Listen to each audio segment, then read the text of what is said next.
All right, guys, welcome. Nick, how you doing, man? What's going on? Good, David. How you doing, bro?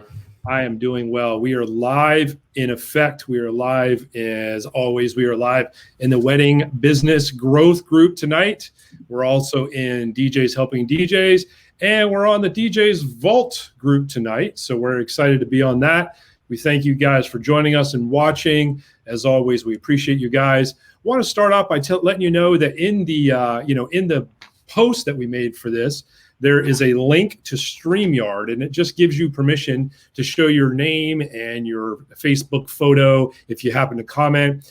So be sure and click on that just so we know who you are, because otherwise it just comes up as Facebook user, and we'll refer to you as Facebook user, which if you're okay with that, we're okay with that. But we love to know who you are, and we love to know who's commenting on us. So or asking questions. So again, all you got to do is go to the comments section where this post was at, and it'll be a link to take you to StreamYard. And all you're doing is giving permission to StreamYard to be able to post your photo and your name if you happen to make a comment or ask a question. So just want to get that out of the way. And we already got one coming in. Did you get a haircut too? Yeah, I did. I got a haircut. Looking clean. Yeah, I got rid of, I'm trying to show you the right way. I got rid of the hard part. Hard part's gone. No more hard parts. So going with a little different look, but we'll see how that goes. Because this is kind of my Cali ready haircut since we're headed to California on Sunday, Nick. This is going to be exciting, man. I can't wait for that trip. Yeah, it's going to be a good time. It's going to be a good time. So what have you been up to this week, man? Much going on? Yeah, well, I mean, I apologize in advance or prior to missing out on the last live because I was working an event, but honestly grateful that I was able to do that. Shout out to Liz Hogan. I got to see her, which was cool. So at the Embassy Suites in St. Augustine Beach. So it was a great event, but honestly, I miss being on. So I'm glad I'm back. So glad we can do this. So we missed having you. And here we got DJ Squeeze checking in again. Hey buddy, good to see you out there. DJ Squeeze, thanks for watching in again. You know, Nick, I was kind of joking with Katie last week since she kind of helped co-host and sit into your chair last week. I told her that she was the better looking Nick. And I said, I hope Nick doesn't get mad at me, but you know, sometimes we got to do what we got to do to keep our viewers, you know, excited and interested in watching the show. Right. So definitely, man. Nothing wrong with a little bit of eye candy. So, well, that's good, man. I'm glad you had a chance. I'm glad you had a chance to work. It's great to hear that people are getting back to work and doing events and so forth. Yeah, so, you know, that's a good thing. I know we got together over the weekend and did some really cool photos. Yeah. So looking forward to putting those out on social media and sharing those with the world. Once again, if you're just joining us, thank you guys. You're on board with us on Wedding Business Growth. And want to remind you one more time, if you haven't done so already, go to the comments section and you'll see a link for StreamYard. That's the program we're using. Click on that link and give it permission for you to show your photo and your name. So if you comment or ask a question, we'll definitely know who you are. You're welcome to let us know in the chat if you prefer to do it that way. That's okay. Like our buddy DJ Squeeze here did. He just let us know that was him. And that helps us know who you are, because otherwise, as you see, it'll just say Facebook user and we won't necessarily know who you are. So we love interacting with you guys, and we love having your energy. We love having your questions. We love having your involvement. So please don't hesitate to do that. And we thank you for joining us. So we don't have a guest tonight. Let's see. Hey, looky here. Look at there. It's our girl, Michelle. We miss you too. What's up, Michelle? Good to see you, Michelle. Thanks for checking in. Thank you so much. You're going to be back soon. I believe it. I believe you're going to be back soon. So we don't have a guest tonight, and Nick and I are going to kind of tag team tonight's show, and we're going to share a presentation that I did a while back. It's a presentation that I did for, I actually did it a couple times for a couple of different wedding groups and things like that. And I think it's something, hopefully, that will be really helpful for you guys, especially if you're a business owner. Listen, this is going to be great for if you're trying, you know, you're just starting off and you're trying to figure out how to get to that next level. If you've been struggling for a while, there'll be some pointers in this that might really be able to help you out. And maybe you're a full-time person looking to hire people and bring people aboard with you. There's going to be some stuff in here on that as well. So just want to really hopefully provide a lot of content for you guys today. We felt like this went over really well in a live setting. And so hopefully it'll go over well for you guys as well in the virtual setting that we're doing. So we want to encourage you at any point in time to drop a comment, drop a question during the presentation, and we'll definitely answer those. we're going to try to keep this light and fun and just make sure that we answer everybody's questions. So we're going to go ahead and get started with this. I'm going to go ahead and just do a share screen here. And the title of the program tonight is going to be 5 ways to know you are crushing your business or why your business might be crushing you. All right. So first off, I just want to talk about, who I am, why you should listen. And actually, we're going to do who we are, because I want to give Nick a chance to do that as well. But just a little bit about myself, if you're not familiar with me. I've been in the business for over 20 years in the DJ industry and the wedding business for that matter. I've built 2 successful businesses eclipsing $2 million. That doesn't really mean much other than the fact that I've really worked hard in this industry and I've been able to see some good success, and I want to give that back to you. The best thing about doing this show and the best thing about being able to do this show is to give back to the industry, give back to the people who are coming up in the industry after me, and this is a great way to do that. I've had the great opportunity to travel across the globe and do events all over the United States and even some events overseas. I was the former president of the National Association of Mobile Entertainers, and currently I'm the president of the local St. Augustine Wedding and Events Association, along with also being involved with my local MPI chapter. So I'm very, very involved in the industry, not just from the standpoint of being a DJ, but from the standpoint of really being actively involved and an advocate for this industry. So that's a little bit about who I am, if you weren't aware of that beforehand. And Nick, I'm going to turn it over to you for a minute and just give you a chance to let our viewers know a little bit about you. Cool. What's going on, everyone? My name's Nick. Kind of new in the industry. I've only been in business for about a year, a little over a year at this point. Graduated from college in 2019 from Arizona State, and just really trying to get started in business. I don't want to repeat the story for like the 1000th time, but Dave and I have a pretty cool story of how we got to know each other. And it's just been awesome up to that point. I'm also a part of the MPI chapter in Jacksonville.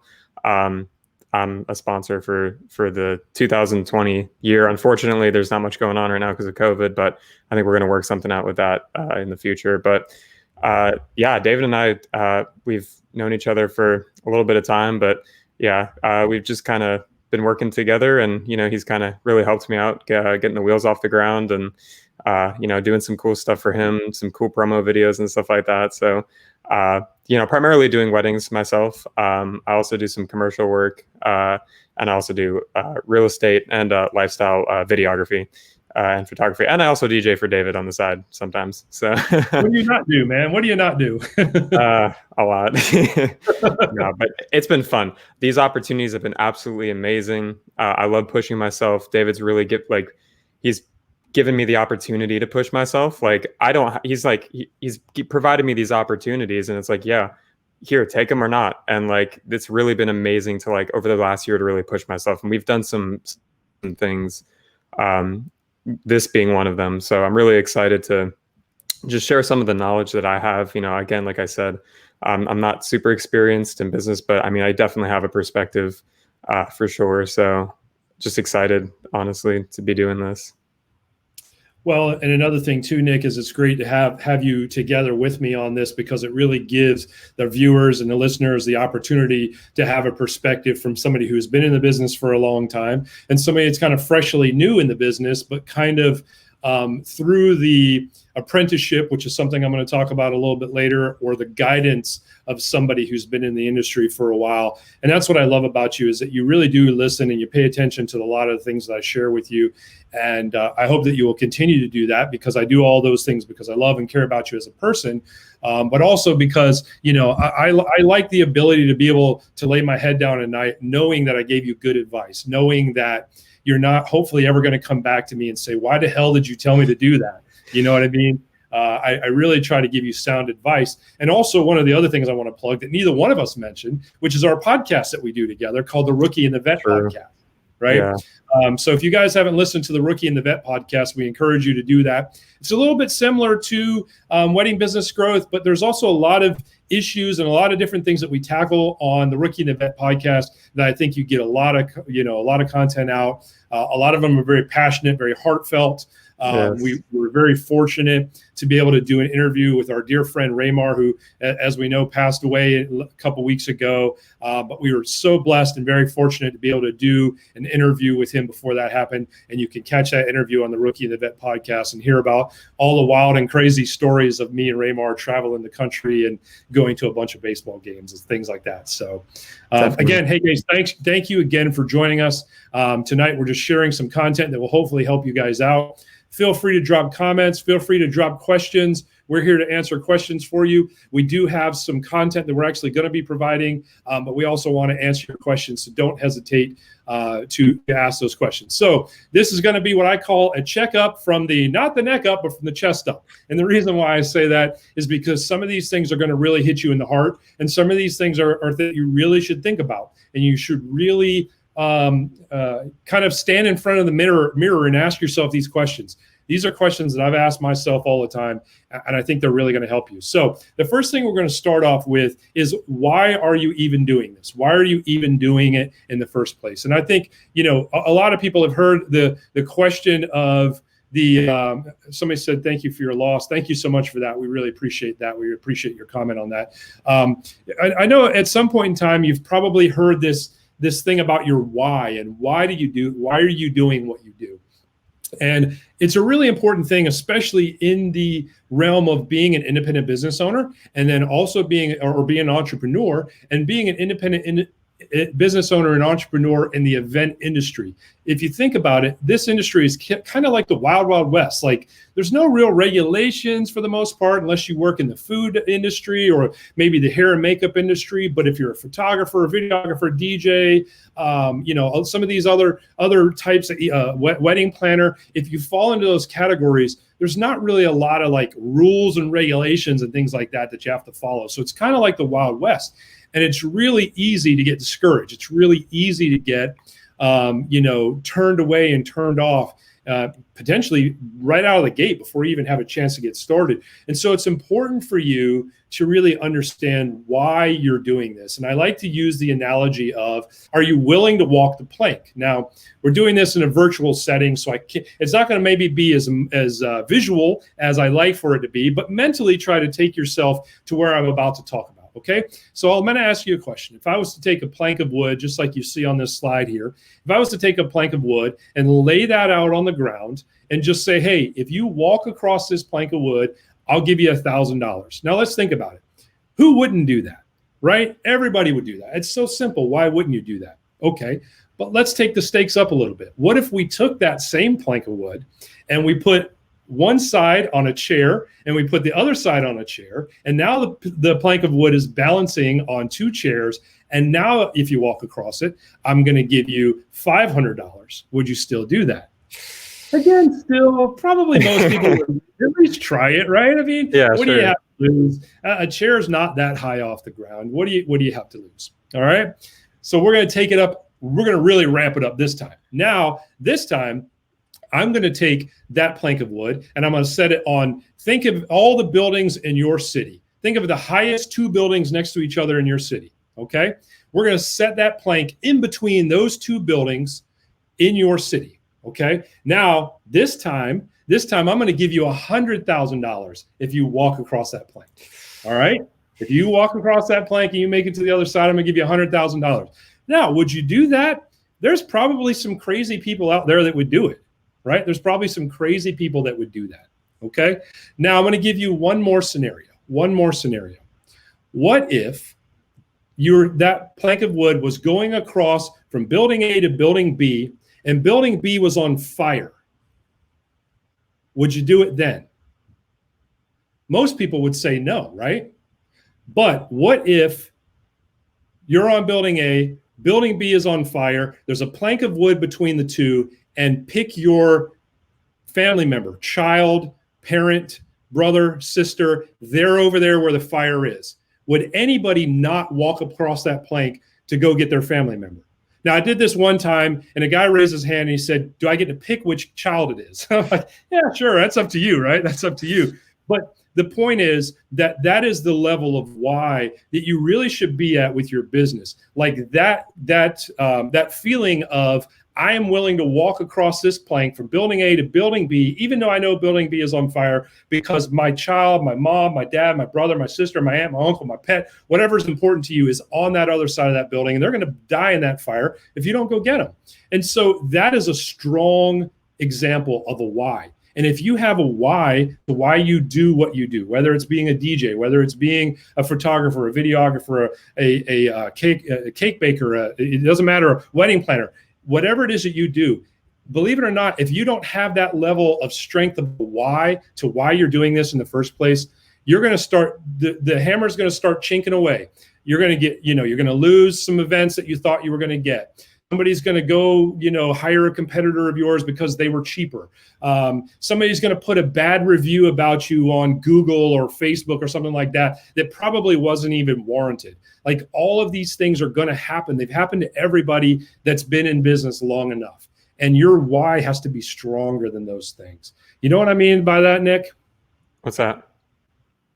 Just having that strong why to be able to get past those things. Oh, absolutely. I mean, especially for me, being in like the first couple years of business or the first year of business, just trying to get it started. Like, I've been trying, like, my formal LLC was formed in 2019, but I've been doing photography and videography since I was in high school.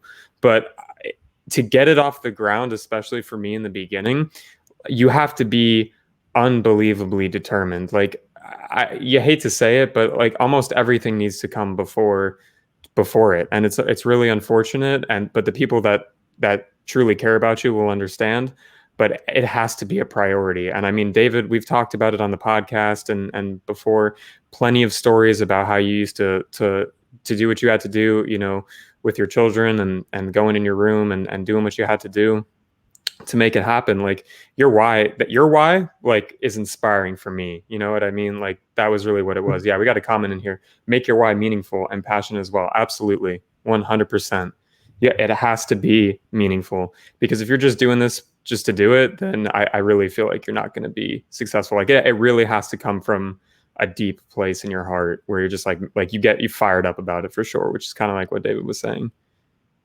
Well, and some examples of what may not be a very good why would be things like, I want to make money. Well, that's again, yeah. We all want to make money. Like, you shouldn't even be in business if you don't want to make money, right? So it's got to be more powerful than just, I want to make money.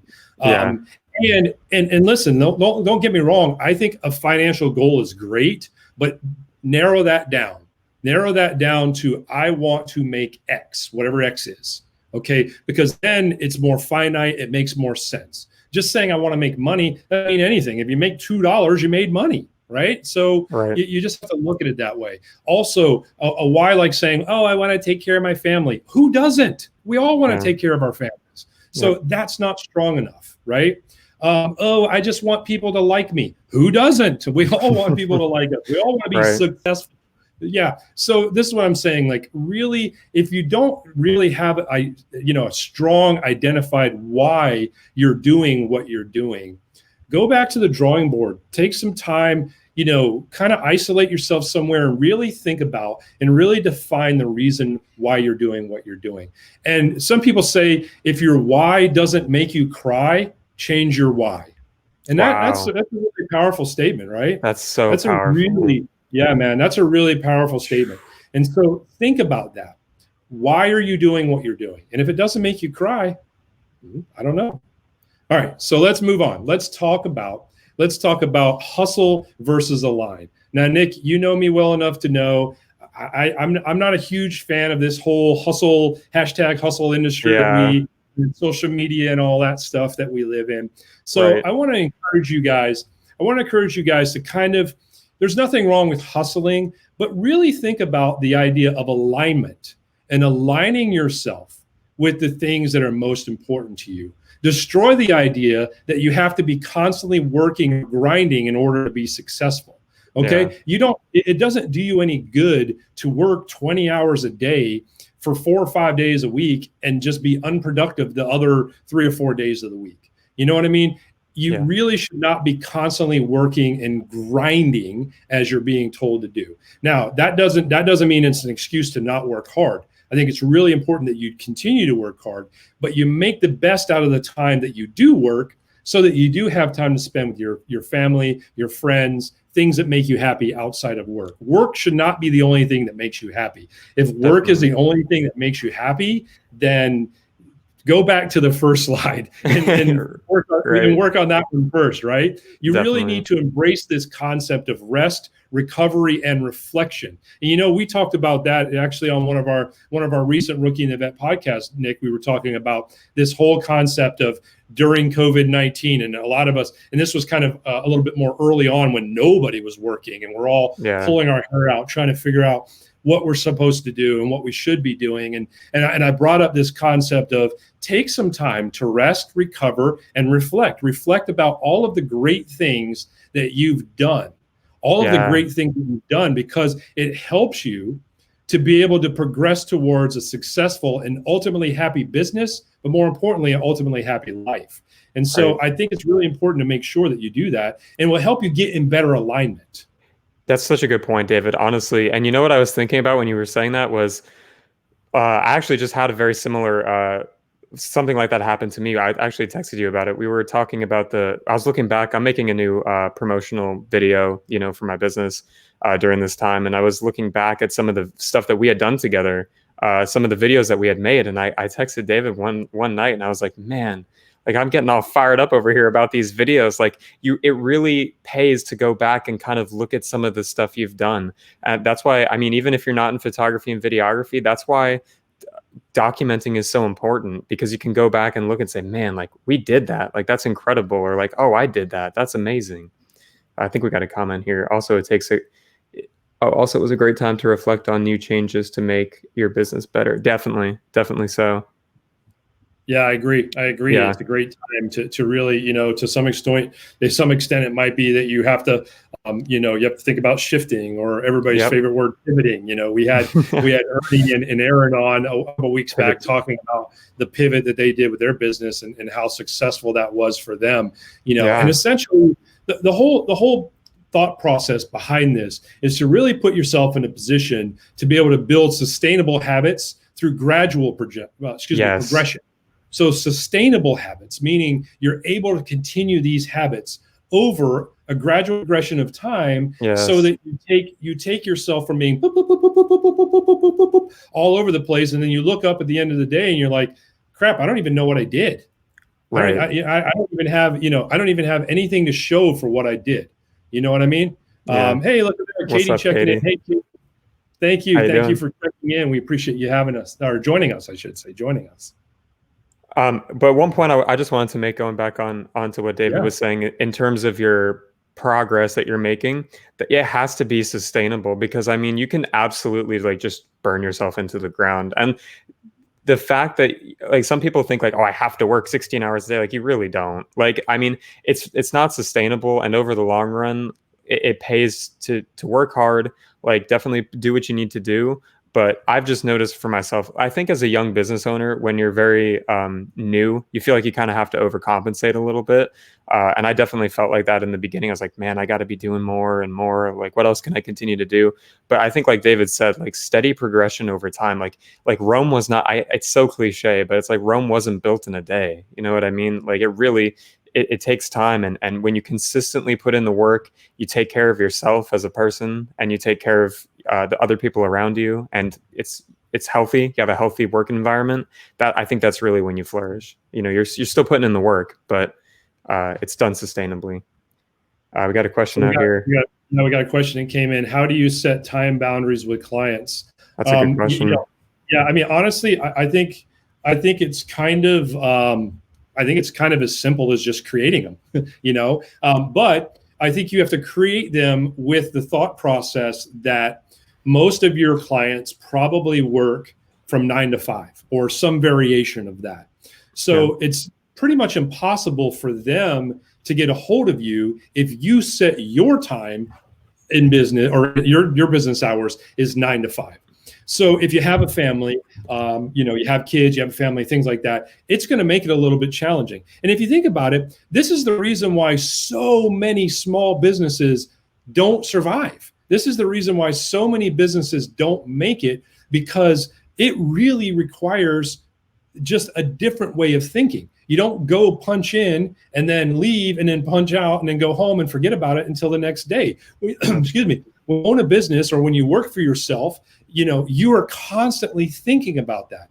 And I know that it's a little bit of a contradiction to what I was saying earlier, but what I was saying earlier was you don't have to work all the time, even though you think about it all the time, So I think it's kind of important to set those guidelines, but set those guidelines within a realistic understanding of where you the old saying, meet people where they are. So meet your client where they are. If your clients are not able to get in touch with you until after 5 o'clock, then maybe figure out, is there a way for you to be available until maybe say 7 o'clock?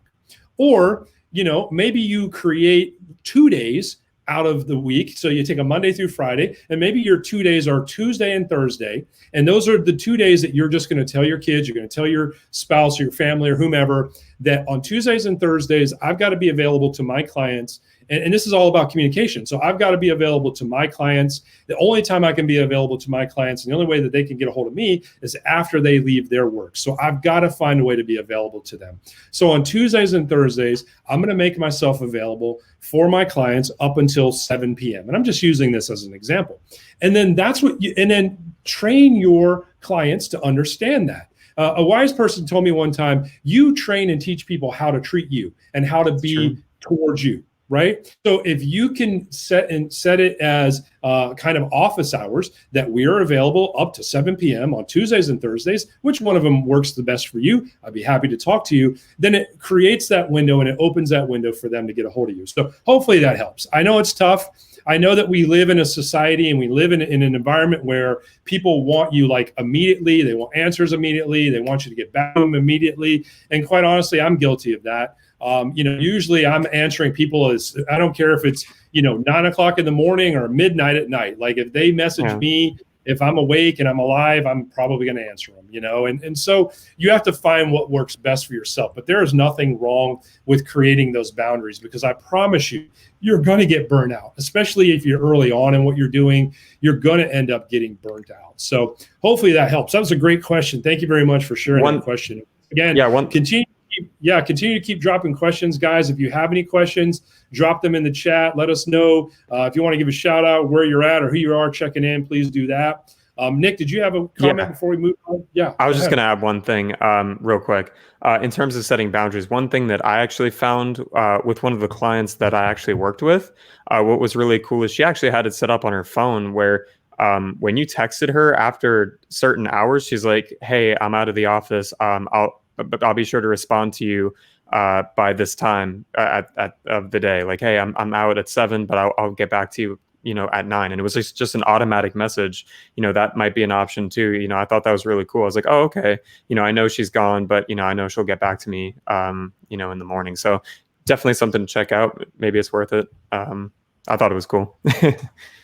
Yeah, I think that's a great point. Yeah, thanks for sharing that, actually. That's a great point. Okay, so moving on to number 3. Depending on where you are, you may not be an expert yet. Okay, you got to pay your dues. If you have not, if you have not been in the industry for a long time, it's interesting that if you think about it, so many people get into the event industry because they want to be their own boss, they want to work for themselves, and they love what they do. If you're a DJ, you love playing music. If you're a wedding planner, you love planning events. If you're a photographer, you love taking pictures. If you're a cake baker, you love making cakes, right? But honestly, ask yourself, how much knowledge do you really have about running a business? How much formal training? Have you gone to school to learn how to run a business? Because all of us that own our businesses, we're going to be wearing 2 hats. We're going to be the one doing the business, and we're going to be the one running the business. And we're all really good about doing the business, but we're not always so good about running the business. And it brings me to the thought process about the difference between being being stupid and ignorant. Have you ever heard of that? Heard the differences of those, Nick? Definitely. Yeah, I've definitely heard that before. Yeah. So ignorant means you just don't know any better. You just don't know yet, right? So you're Right. ignorant to the situation. Stupid means that you know and you end up doing it anyways, Yep. right? So I want to set that tone so that we can talk about the fact that a lot of people, I was one of them when I first started, I was ignorant to how to run a business. Nobody taught me anything. I knew how to DJ. I'd been DJing since I was in high school, but I had no idea how to run a business. Okay. Yep. One of the things that really kind of baffles me about our industry is why that we don't have this idea and this okayness with apprenticeship, developing leadership, and it's really kind of a simple concept when you think about it. If you find somebody who is successful at what you want to do, and you go to them humbly and say, listen, I want to do this. I don't know enough about the business yet. I don't know enough about how to really stand on my own 2 feet as a business yet. And maybe what you have to do, and Nick is a prime example of this, is go to somebody who doesn't do the same thing you do. Nick is in photo and videography. I'm in the DJ world. We don't compete against each other. So it's a comfortable, even playing field for us to have this relationship where I can apprentice him and I can help him learn and understand how to run his business properly. And if you don't take the time to do that and your ego gets in the way and you're like, oh, I know everything. There's a lot of people that know everything that don't have a business anymore right now. I promise you that. There's far more people in our industry that thought they knew everything that can't even, stay aboard and stay afloat to be able to have their business. So I really encourage you guys. And, it's kind of the old concept. We have it up on the screen here. I do, you watch, we talk about it. I do, you help, and we talk about it. You do, I help, and we talk about it. You do, I watch, and we talk about it. And it's a simple process. It's a simple process. And a lot of this stuff when it comes to business is going to happen behind the scenes. It's not going to be out there, client facing during the event kind of stuff. This is behind the scenes stuff, helping you to be able to really build your business and understand the necessities of what it takes to run a sustainable business, Nick. Definitely so, dude. I mean, that's an absolutely amazing point you made. And one of the things that I can say is it's been a blessing to have David here to be able to do this with him and work and watch him and see what he does. And honestly, it's inspiring. It's really awesome that we are able to have this kind of relationship. But I will say I've also worked with other videographers too in the industry. I've worked with a few other wedding videographers, and I've also worked with a couple commercial videographers. And those experiences in the real world are absolutely amazing. I went to school for the stuff that I'm doing, but the practical application of seeing it happen and how like a day operates, like doing a commercial shoot or, seeing a wedding from start to finish, it takes a lot of humility to kind of be like, like I'm not there yet. And I think I kind of wanted to be in the beginning as well.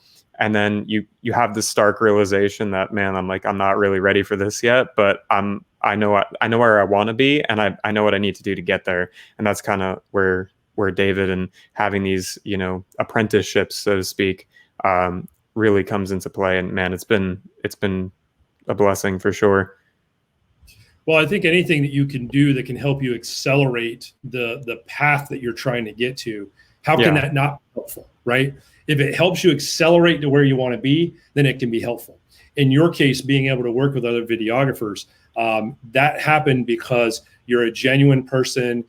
You came to them with respect. You came to them and said, hey, listen, I'm just a kid on the block. I'm trying to figure this out. If you're willing to teach me, I'm willing to be a student of the game, and I'm willing to learn from you. And, it's really simple. Just don't be a douche, right? Like it really boils down to that simplicity, right? If you can just be a decent, upstanding, respectable person, there is somebody out there. There's 2 people on this right now, me and Nick, that are willing to help you out however we can. And we want to help you out. We want to help you be successful. The whole key to this thing is helping people be successful in whatever level they're trying to do, whether it's at home, whether it's in business, whether you work for another company, whether you run a company, on your own, or you have people that work for you. There's different levels, as they say, to it, but it doesn't matter. All of this is still applicable. Every bit of it is still applicable. So Definitely. Guys, once again, we love your comments. We love your questions. So keep those coming in the chat. If you have comments, if you have questions, and we want to once again thank the folks at DJs Helping DJs, along with the DJs Vault group, for letting us do this every week with the people that are in those groups. And we thank you guys for watching. Also, Wedding Business Growth. By the way, guys, if you have not gone and joined the Facebook group, Wedding Business Growth, search that, join that. We love to have you guys join us in that group. Nick provides some really, really valuable content on written form and a lot of the articles that he puts in that group. So don't miss those groups, guys. We have another article coming kind of in this subject a little bit, but a little bit more to do with social media, which we'll probably get to at some point tonight. But I'm looking forward to reading that article myself. I haven't even read it yet. So I'm looking forward to reading that article that Nick put together for Instagram and social media. And it's a deep dive, right, in that one? It's a pretty deep dive, yeah. And not to toot my own horn, but I mean, I put a lot of research into those things. They're not just like off the top of my head. Like there's some stuff in there that I don't know that like I want to research and figure it out. Like it's honestly a cool part about writing it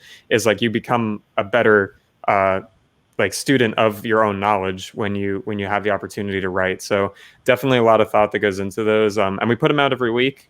So it's free knowledge. So yeah, if you're interested in getting that stuff, just go ahead and join the group. And it's a great community we have over there. Honestly, it's been really awesome kind of getting to know everyone in there. So, and getting to put these on every week is fun. So we love doing it.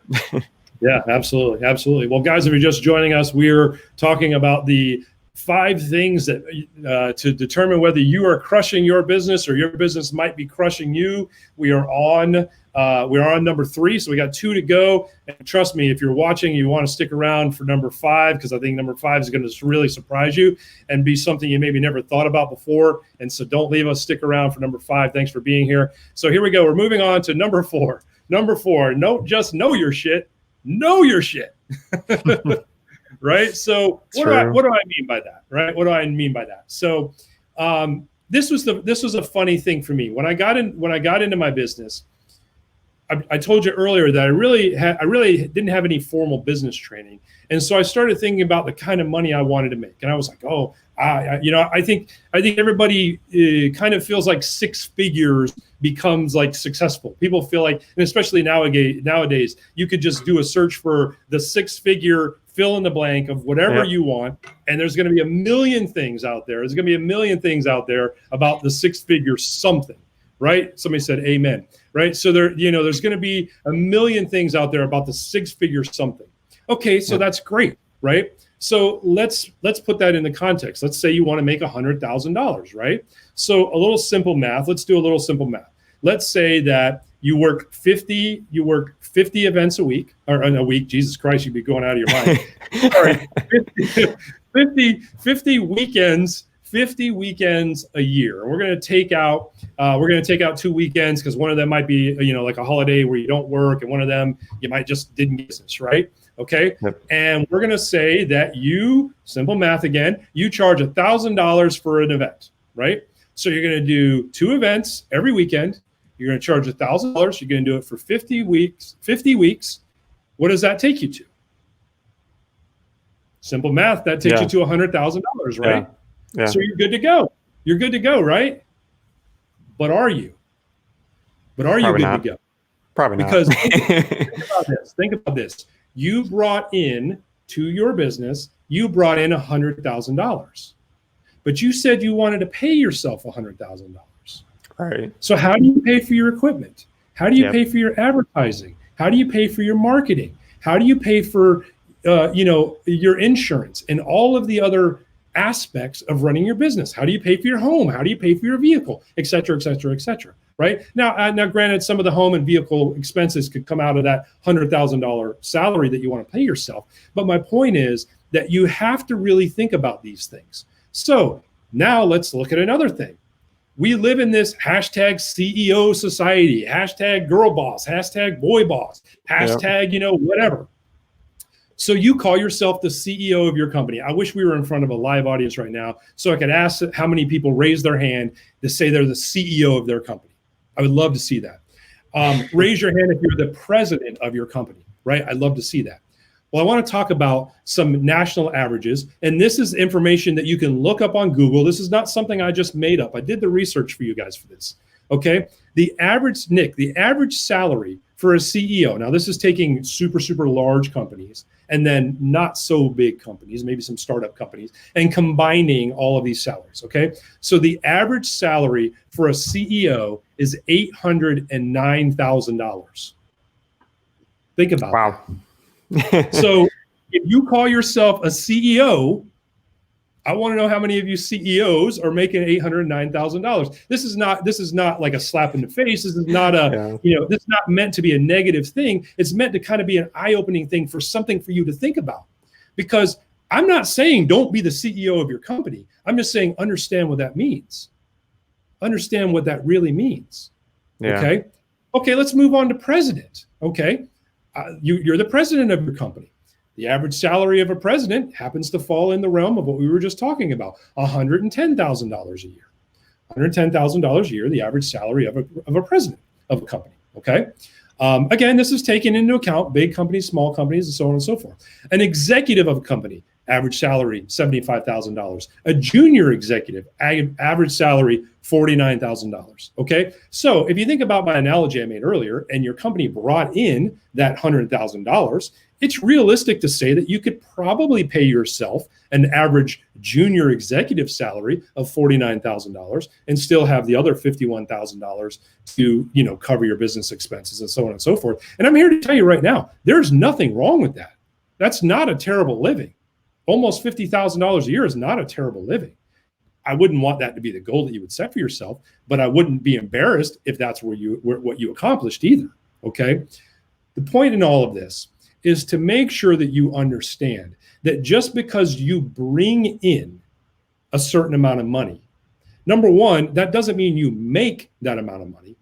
More importantly, that doesn't mean that you get to keep that amount of money. And most importantly, that doesn't mean you get to save and invest in your future and your retirement with that kind of money. Yep. Right? It's a great point. So those are things I really always encourage people to think about. And so when you're setting up your business plan and when you're setting up your pricing plan, we hear these people in our industry always talk about, they always throw some figure out there saying like, in the DJ industry for the longest time, it was this whole thing going around about everybody should charge $1,200, blah, blah, blah, blah, blah. And there was this some people supported it. Some people were against it. Some people thought it was, bullshit. Some people had all these different concepts about it. Okay. I'm not going to tell you how much money you should charge. The only thing I am going to tell you is that you need to reverse engineer what you're doing. And if you want to put in the bank for your future, for yourself, X amount of dollars, then you need to set that aside. Then you need to figure out what your expenses are. And then you need to figure out how realistically, how often you're going to be able to work. And then by that, you're going to have to figure out what you average need to charge in order to cover all of that. That's salary for yourself, money to set aside for retirement, because I don't know many people in our industry that have any kind of 401k or any kind of retirement plan. You know what I mean? So start early. That's one of the things I've been pounding in your brain now. Like, start early. Dude, if you could save $10, put that shit away. Whatever it is, save that money. Okay? Yeah. So whatever that amount of money is, whatever your expenses are, divided by how many events you can do, multiplied by how much you need to get to that. So reverse engineer all of that stuff. Okay. This is not simple. You just don't randomly pick out of the air, I'm going to charge $1,200 or I'm going to charge $900 or, everybody else is charging $3,000. So I'm going to charge $2,500. So I'm less than everybody else. Well, that might be great, but is that going to get you to where you want to go to? Because it may not. It may not get you to where you want to go to. What are your thoughts on that? No, those are really great points. And honestly, this point was probably the number one thing that I was slapped in the face with when I first started my business, because I was that person that you were talking about where it's man, I really don't know what to charge. Let's kind of see what the industry average is and, I'll kind of go with that. And what I was doing, which was also it wasn't totally wrong, but it was definitely not right, was I was calculating it out based on what I'd be making per hour. But again, you're missing a huge point. Like, you still need to allocate money for your business. It's not just like, oh, you get to profit all of that. Like, no, like there's equipment, there's advertising, there's all kinds of expenses you have, legal expenses, your licensing stuff that you have, if you have subscriptions that you need for your business. There's all kinds of things that you really have to add up. And one thing that saved my life was QuickBooks. Absolutely helped me kind of allocate that. No plug. We're not sponsored by them, but that it really did help me. And that was kind of the biggest thing I had to get over, was like, you could go ahead and just slap 50% right off the top of that because of your whatever you're charging, because that needs to go towards maintaining the business for sure. And another thing that David said was your retirement. I mean, I don't know how deep you want to get into finances here, but I mean, the Roth IRA for me has been an absolute saving grace. And I just kind of contribute to that on a monthly basis. So yeah, Roth IRAs for days. Yeah, no, those are great investments, man. Any kind of investment that you can do, and you can do, realistically, and be able to do that, you definitely should do that. Hey guys, if you have comments, if you have questions about what we're talking about tonight, please drop them in the chat. We want to hear from you guys. We want to get your thoughts on this. Agree, disagree. That's okay. That's the beauty of this. This is an open format. This is an open space. We don't expect you guys to agree with everything we say. We hope some of the things that we say will help you. You may have a better way, and if you do, we want to hear about it, and we want to share that with people, and we want to share that with the people that are working with us. We just had another comment here. Same thing here. Best thing I ever used. The self-employed. There you go. Yep. So yeah. I tell you right now, guys, this is important. Here's another topic I want to bring up that's kind of in this realm, Nick, before we move on. And that's people that do this. Maybe you do something in the event industry, kind of part-time. You maybe call yourself full-time, but you have a spouse that has either you have a spouse that has a job that's a full-time income that takes care of your family household, or maybe you have a job that you work 9 to 5 that's a full-time income, and this is a second side hustle job, whatever you want to call it. I implore you folks, I implore the people that do that, don't discredit yourself, don't discredit the industry, and don't discredit everybody's hard work by charging less because this is just extra money to go on vacation because you love planning weddings. And sorry for all the air quotes, but whatever the case is, really, I implore you guys, you are just as valuable as somebody who is trying to do this full time. You are just as valuable to the industry as somebody who wants to make this their career. Therefore, again, I implore you, don't discredit the industry by charging less for your services just because you justify that by saying, well, my husband or my wife or my significant other, they work a full-time job, they take care of the family, so I'm just doing this for some fun money, some part-time money, so I can, drive a Mercedes instead of Toyota, or, whatever it is you want to do. Like, there are people that are working their asses off in this industry to make this a full-time career. And it's important for all of us in the industry to help each other. We're all only as strong as the industry is itself. So again, I don't want to harp on it, but I just want to make it an important point, Nick, that you really have to think about that when you're setting up your business plan and you're coming into the industry. And that's a fantastic point too. One thing I would say additionally to that is if you are a weekend warrior, as I like to sometimes hear people refer to you as weekend warriors, we've all been there. I mean, I was there in the beginning when I was first starting. Like, I had another job. Like, it's a part of the game. I mean, sometimes if you're just getting started, like that's what you got to do. You should do what you do. But if that's all you want is to, hey, I just want to work weekends, you should be using that money, I would say, to grow the business more. I mean, there's so much more you could do. Either provide more value to your customers, like increase your production value, whatever that means. And if you could even grow out and expand, and if that's something you're interested in doing too. I mean, like, look at what David's doing. Like, he has multiple DJs under him. Like imagine what you could do with that money. If your basic expenses are covered, imagine what you could do with the money that you're making from your events. Like 100% of that could be going towards advertising and growing and but I get it. And I totally understand if you are you know, you're like, hey, I'm cool with just doing the weekends, you know, that's fine too. But, you know, there's a lot that you can do, I think, with the extra cash for sure. Well, I think that the mindset needs to be, I can work as many or as little events as I want to work to justify what I want to make, but that should not be a deterring factor in what you charge per event. Definitely. Does that make sense? Right. For sure. Yeah. So like if you want to work, you know, if you want to work 1 or 2 weekends a month, or if you want to work every weekend on Friday, Saturday, or Sunday of every weekend, that's great. Both of those scenarios are great, but neither one of those scenarios should be a determining factor in what you charge.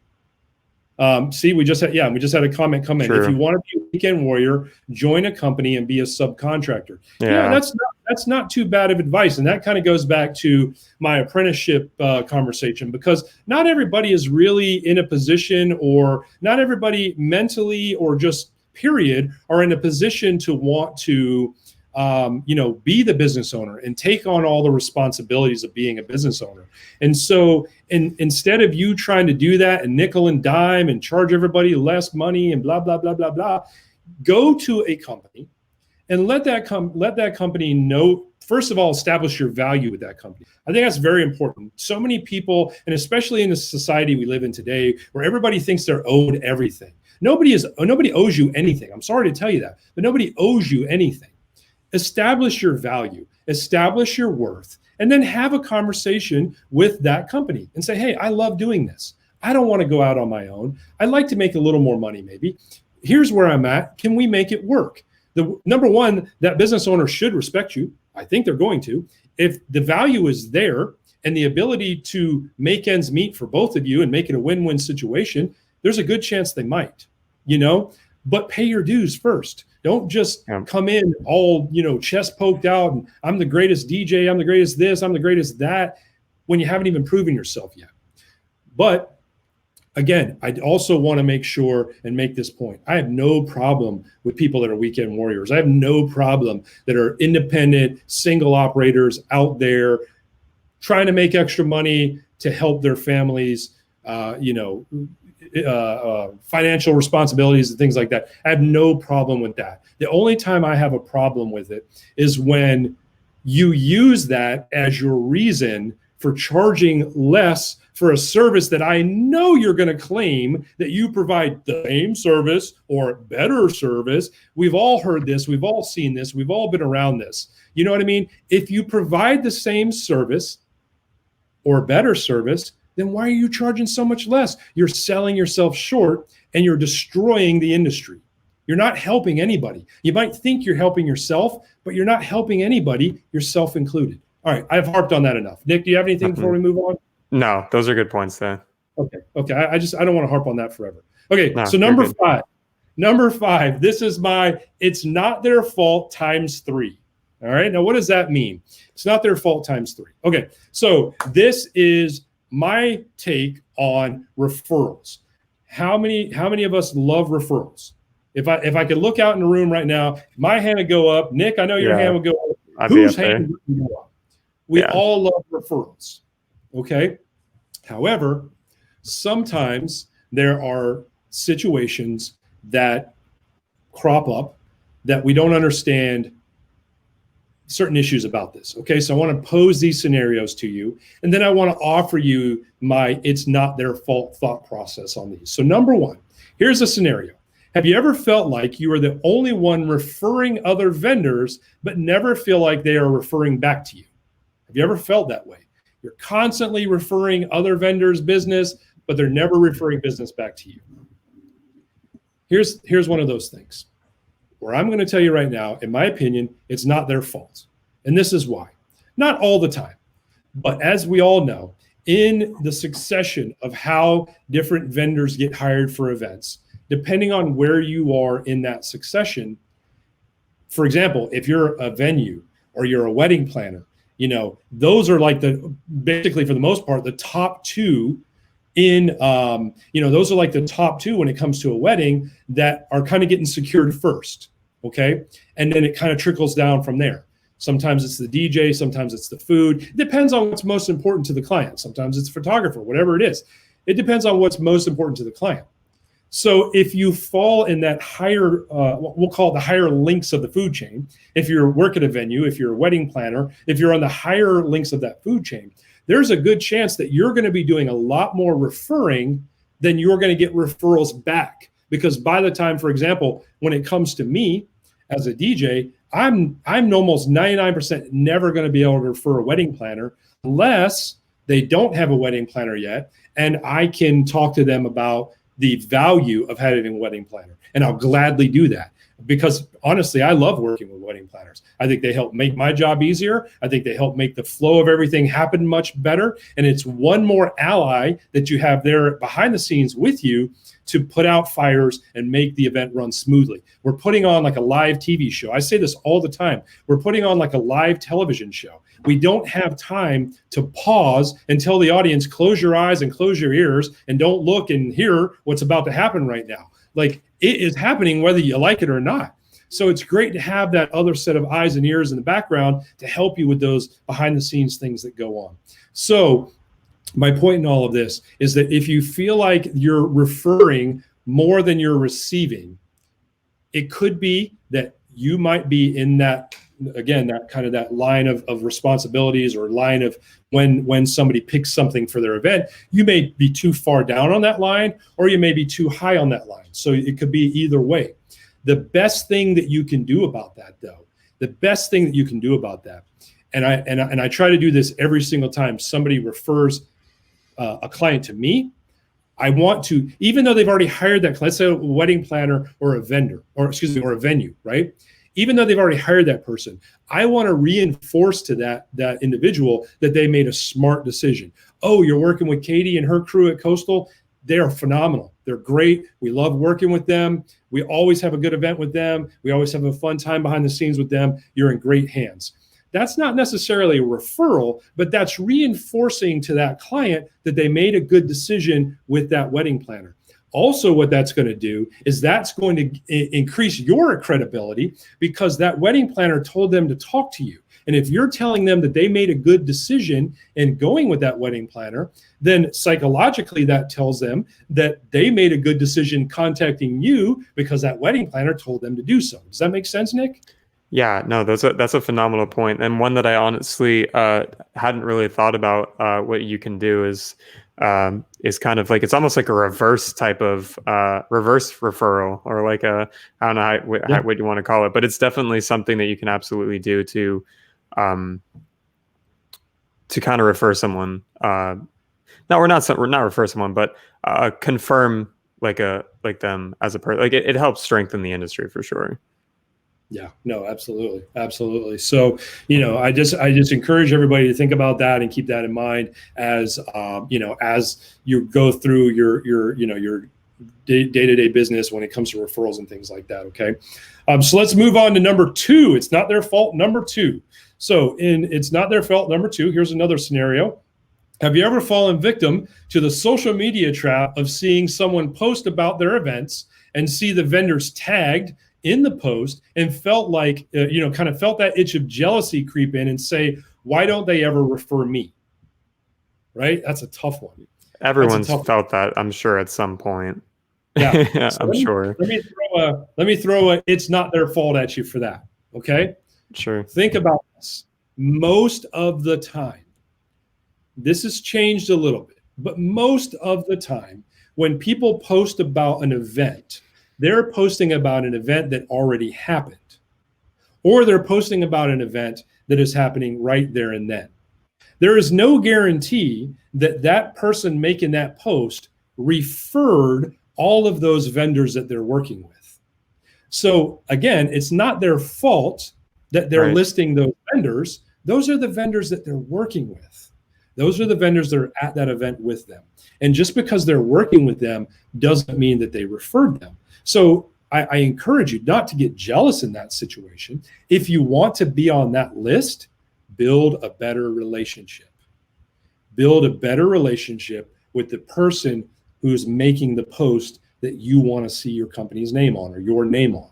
Because we all know, as old as business goes, the simplistic thing that people do business with who, Nick?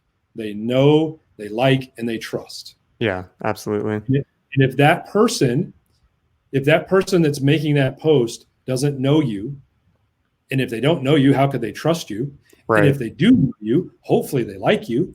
Okay. But if they don't know you, then trust and like don't even matter. Right. Exactly. Or yeah. Even worse, somebody might not like you, but not even know you. And they may not like you for reasons that you could fix by building a relationship with them.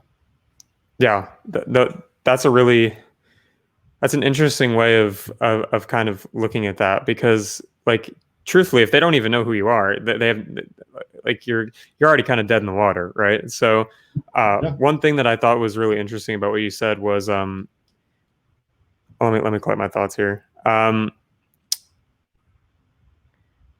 If you're kind of like for me, like I'm just like kind of like no one really knows who I am. Like, you're kind of already in you're in your own head. Like, if you're seeing stuff on Instagram or Facebook or like that, like you're kind of like telling on yourself, like, oh, if I'm jealous right now, like exactly what you said, like if I'm feeling jealous about this, then what do I need to do to change that? So I need to either go make relationships. Do I know the full extent of the entire scenario? Because believe me, I've done weddings before where like they've pulled me out of thin air. Like, hey, the bride of the one of the bridesmaids wants to have you as their wedding videographer, and that's how I ended up doing the event. Like, it came out of nowhere. So definitely it's something to keep in mind for sure. But like, you don't honestly. Sorry, go ahead. One thing I was just going to say, just to wrap it up, was most of the time we don't really know the full extent of what's happening for sure. So it's easier to just kind of not take it personally, and just kind of look at it objectively is what I would say. Yeah, absolutely. Someone said very hard to do in starting. Yeah, I was going to say we had a comment come in, very hard to do when starting, and I think that's a fair point. I think that's a very fair point. When you're starting off, it is challenging to do. And the old saying, slide into the DMs. Like, there's not necessarily anything wrong with reaching out to a wedding planner or a venue or just another vendor in the industry. There's nothing wrong with reaching out to those people and saying, hey, I saw you. Let's just use a real life scenario. Hey, I saw, and this is an example of a venue where we live at. Hey, I saw you did an event at the Treasury last weekend. Love that venue. It's so beautiful. I love the columns and the way the venue's set up. Really, really nice venue. I'd love to work there sometime, and even hopefully have a chance to work with you sometime. I know you don't know me, but I just want to introduce myself. I'm David. I'm a DJ locally in town, and I own a company, or I work for a company in town, and I just want to introduce myself. Hopefully one day we have a chance to work together. Guys, so here's the thing.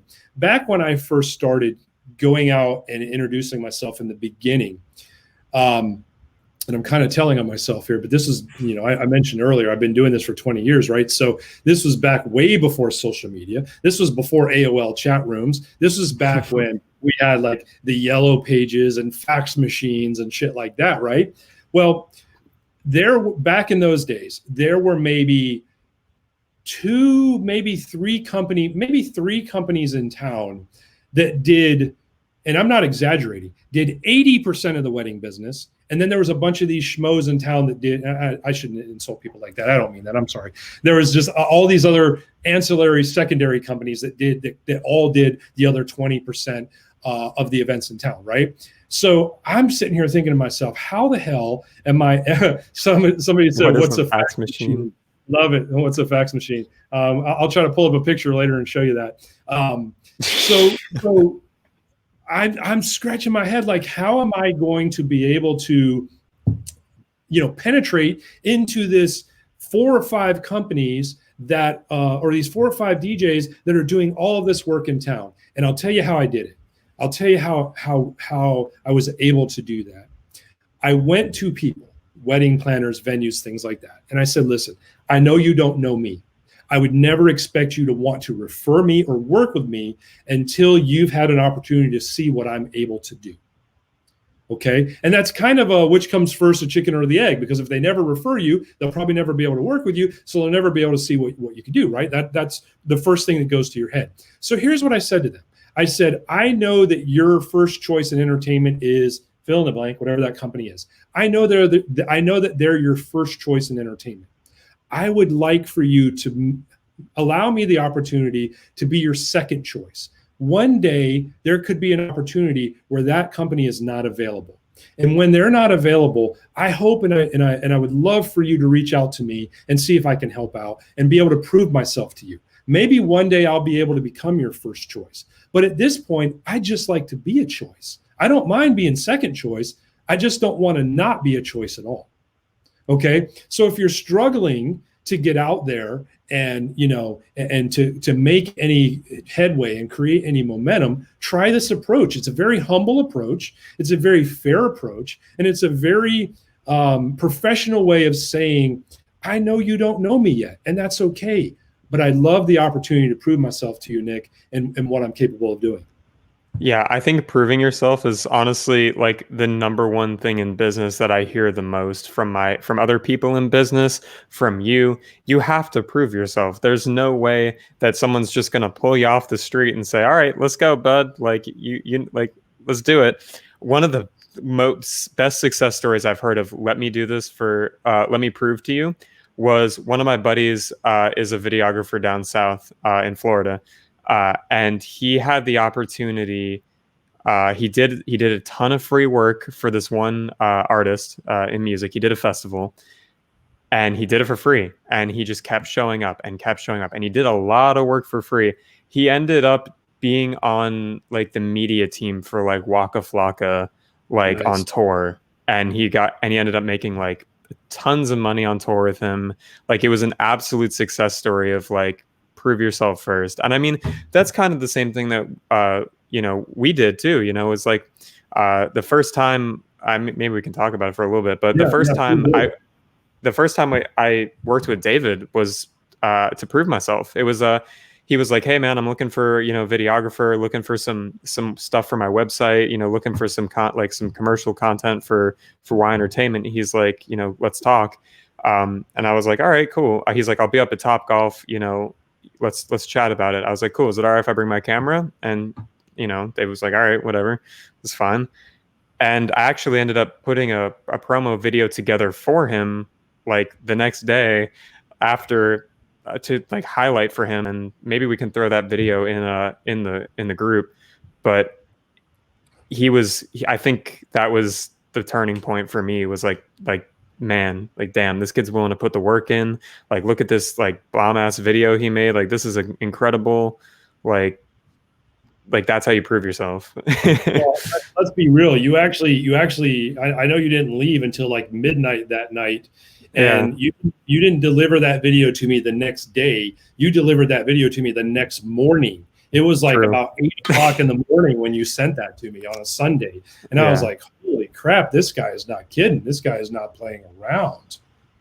It goes a long way. Proving, like, if you can build trust with someone before in anything you do, you've already got a foot in the door. And I just see it over and over and over again. And it just seems to be like, oh, how did you do it? That's the secret key. It's like, dude, you have to build trust and prove yourself. This is a people thing.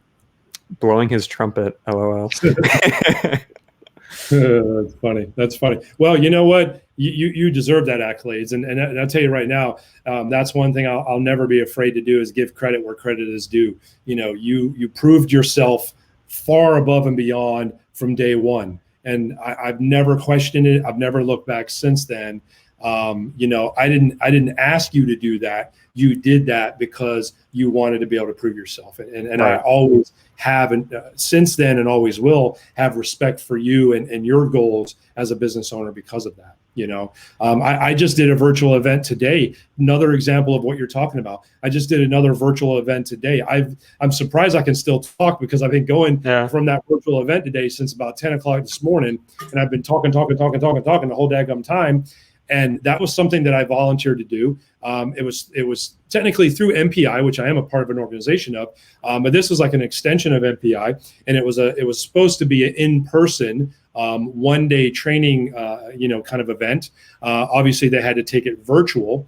And so I was a part of that. I didn't get paid to do that today at all. I spent the whole day with them doing it. I can't even tell you how many hours I spent planning with them leading up to today. Countless phone calls, countless practices, countless, dry runs and things like this.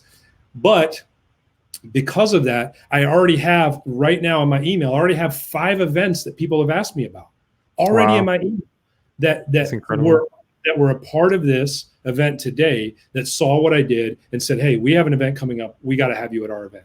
And I'm not saying that to what was that comment again? I'm not saying that to blow my own trumpet. I'm just saying that to prove the fact that, hard work does pay off. And if you're not where you want to be, sometimes you got to humble yourself down and not humiliate, but just be humble and be willing to prove first. What did we talk about the other day? Make investments, plant seeds for the future. And don't make dumb decisions. Don't sell yourself totally short. You know what I mean? But plant those seeds and make those investments smartly for future opportunities.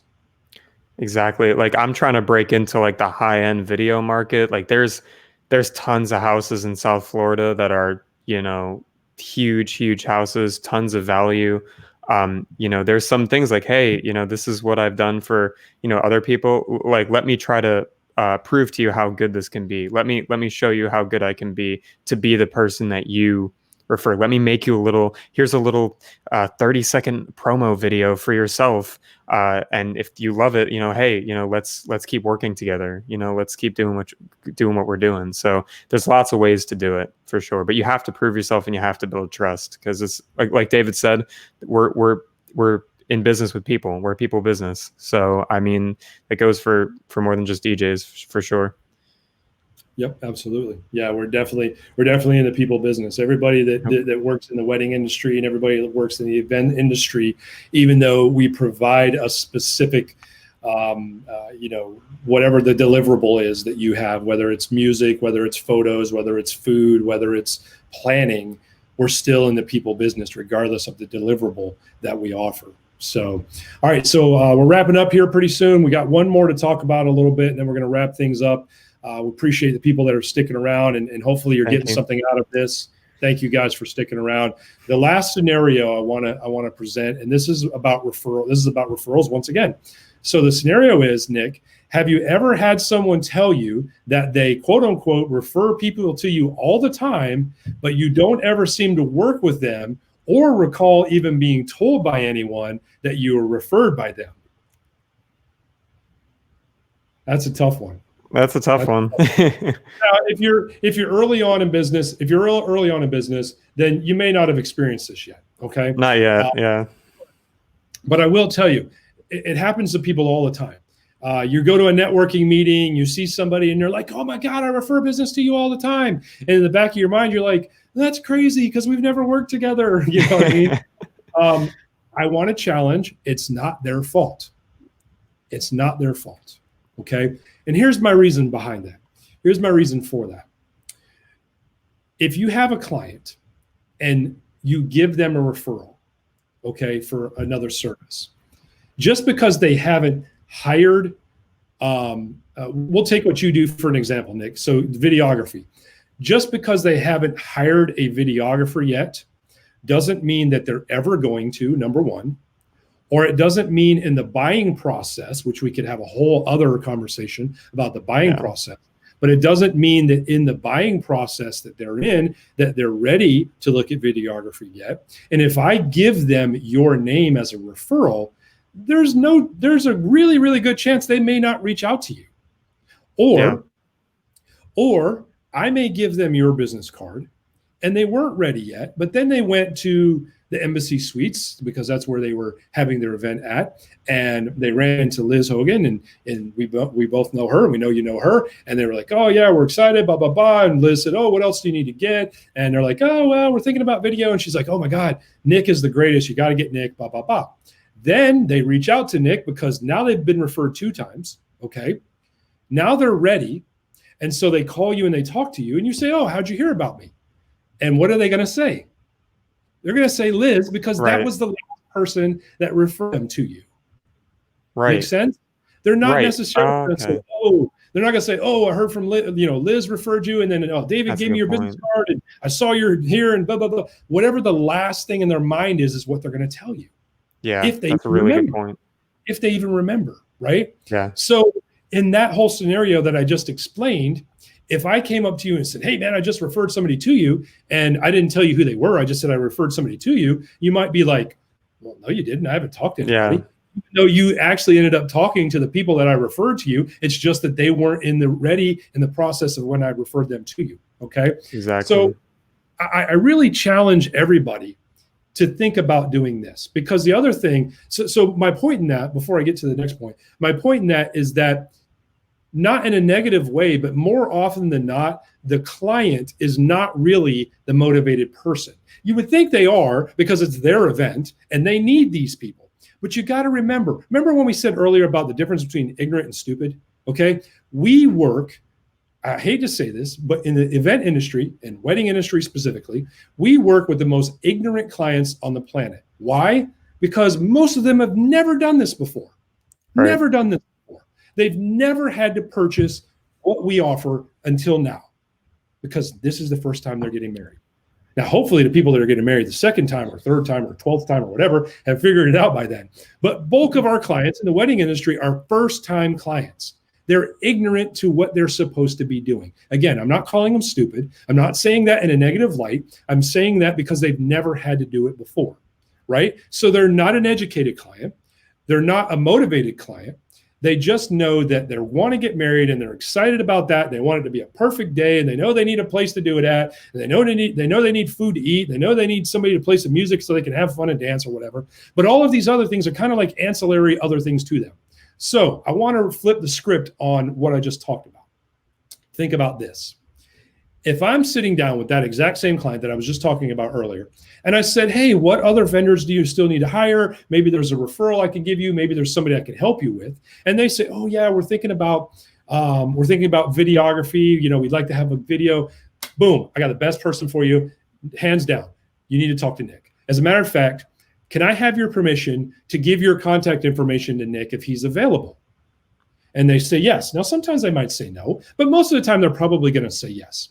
Okay, great. So then I come to you, Nick, and here's where you can really, really do it, is if the client has the opportunity, I'll pick my damn phone up and call you right there on the spot. Hey, Nick, you got a minute to talk? Okay, great. Hey, listen, I'm sitting down with Tom and Mary, and they're getting married on, March 29th of next year, and they're going to be at the Embassy Suites St. Augustine. Are you available? Because they're looking for a videographer. Okay.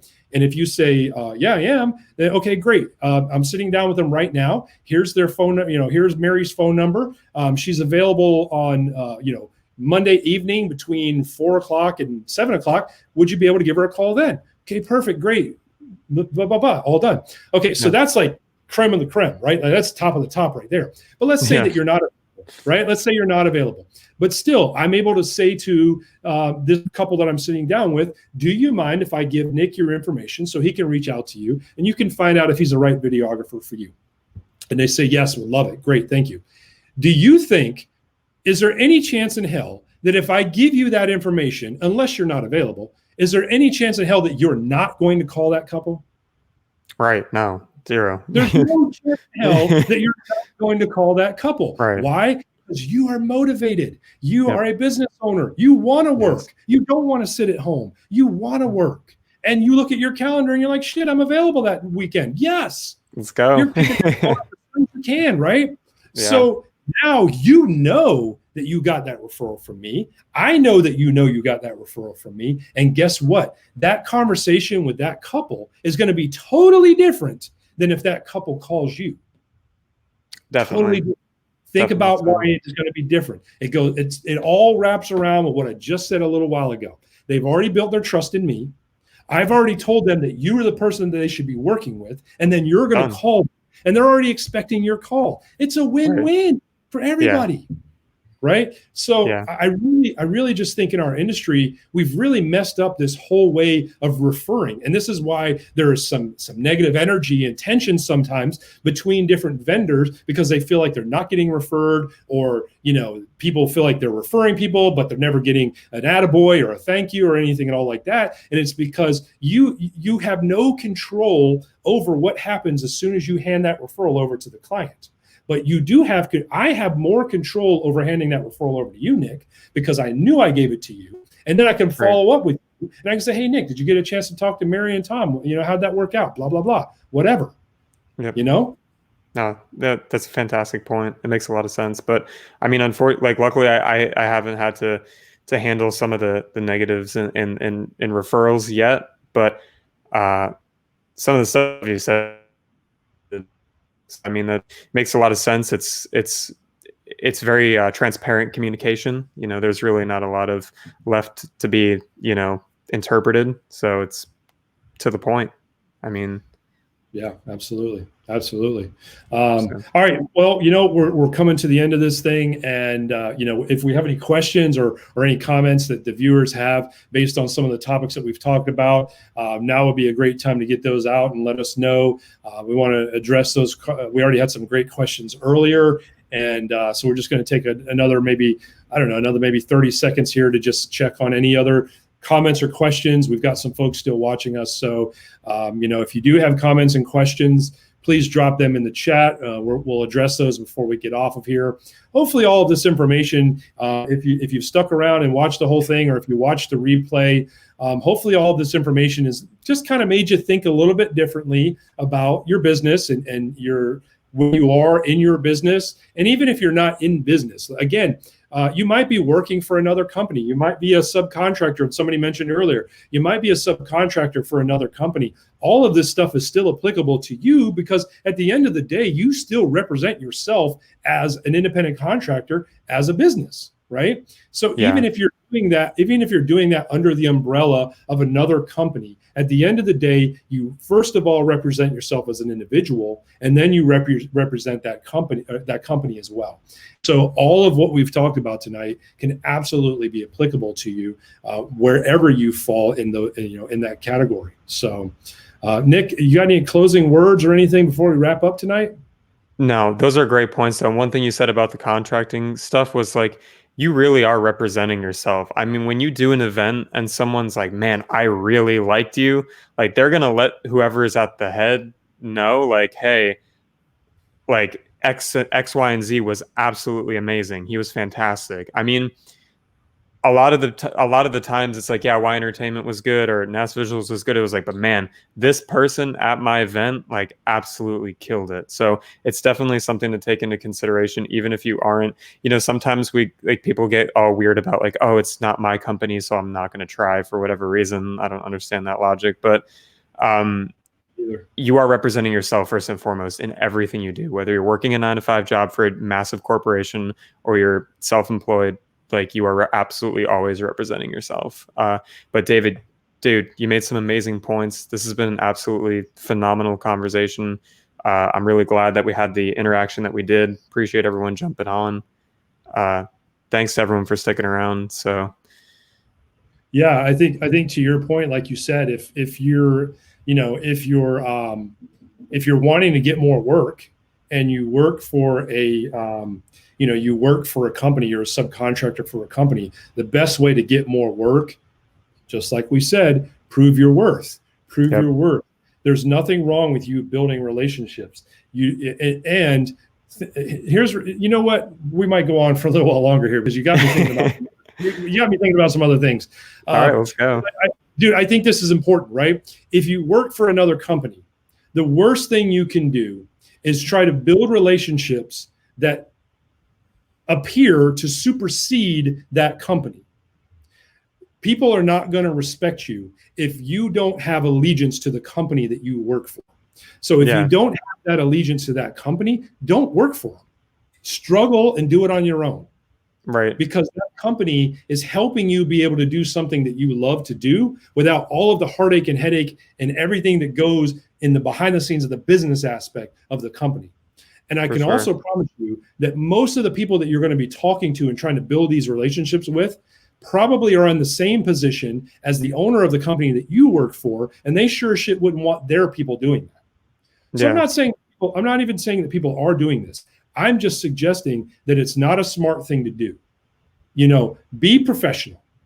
Be proud of the company that you work for. If you're not proud of the company that you work for, if you're not proud to tell people that you represent the company, that's already a problem in itself. Let's back up the slides and go all the way back to the beginning of this and start over, right? Yeah. Be proud of the company that you work for if you work for a company. But don't be afraid to build those relationships. Don't be afraid to have the venue that you worked at. And Nick, you mentioned earlier in the night that you do some DJ work for us at some points. And that don't be afraid to have somebody say, "Oh, Nick, he works with Y Entertainment. You got to give him a call. He was at the last event that we did." Right. In fact, I just got a text message the other day for somebody that was looking for Gary, who works for our company, and was saying, texted along the lines of, "Hey, Gary, just want to reach out to you and say I was referred to you by so-and-so. I'd love to talk to you about working my event." And so, of course, I responded back, "This is David. I'm the owner of the company. Gary does work for our company, and I'd be happy to help you out." Right. But that was phenomenal. I mean, that's a perfect example of what I'm talking about. Gary created a relationship with somebody who referred him for an event, and they reached out, and they didn't reach out just to ask for the company. They reached out and asked for him by name. Right. Yeah. That's what you want. I mean, that's what I mean by representing yourself. Like when you're representing yourself, like you should want to do the best job that you can in whatever position you're in. I mean, you could be working at Target and you're still representing yourself and your position the way you are. I mean, like some of the events I've done for you, right? Like I was doing some events for Y Entertainment, and it's like, hey, again, not to blow my own trumpet, but it's like, oh, hey, Nick did a really amazing job. You know what I mean? It was like you should have enough pride in yourself to want to bring your best to whatever it is you're doing. Even if you are working for someone else, you should still have the pride to be like, I'm going to give the absolute best I can. It's the only way you get anywhere. Let's be honest. I mean, you were the top requested DJ at Top Golf. Oh, jeez. No, right? No. You were, man. Don't deny it. Don't deny it, man. Those people at Top Golf loved you, man. I don't think so. They probably will love you again when we can hopefully go back sooner or later. Maybe. I'll be so glad to be back working in types of environments again. All right, so I think we're going to wrap it up because I don't want to go on and on all night long. But I do want to let everybody know that we are going to be, and this might be news to you, Nick, too, so sorry if it is. We are going to actually be doing our show next week on Tuesday night, and we're going to be doing it live from California. We're going to be in California. We're going to have some really great guests on there. Hopefully have some past guests that have been on with us before to kind of check in with everybody. And we're just going to kind of bring you guys into our world of what we've got going on out in California. Hopefully no fires. I hear there's a lot of fires going on over there. Hopefully no fires nearby us where we're going to. And so we're going to be broadcasting live from California. It's going to be next Tuesday night instead of next Wednesday night. And so we hope you guys will tune in. We hope you guys will watch. As always, we really appreciate you joining in with us on Wedding Business Growth. We hope that you guys have, sorry, I meant to remove that. We hope you guys have had a great time with us tonight. If you watch the replay, I try to say this every week. If you watch the replay, if you have comments, if you have questions, please put those in to the comments of whether you watch it on our YouTube channel or you watch it on Facebook or any other places where you might see this recording. Please put a comment or a question in there. We do monitor those. We do get back to those, and we do make sure to answer those. So thank you guys for joining us tonight on Wedding Business Growth. We hope you guys got something out of tonight. I had a fun time talking about this, Nick, with you. So I really appreciate your input. David, appreciate you, man. Appreciate everyone being on here. It's been fun as always. So we'll catch you guys in the next one. All right. We'll see you guys. Thanks again. We'll see you on our next Wedding Business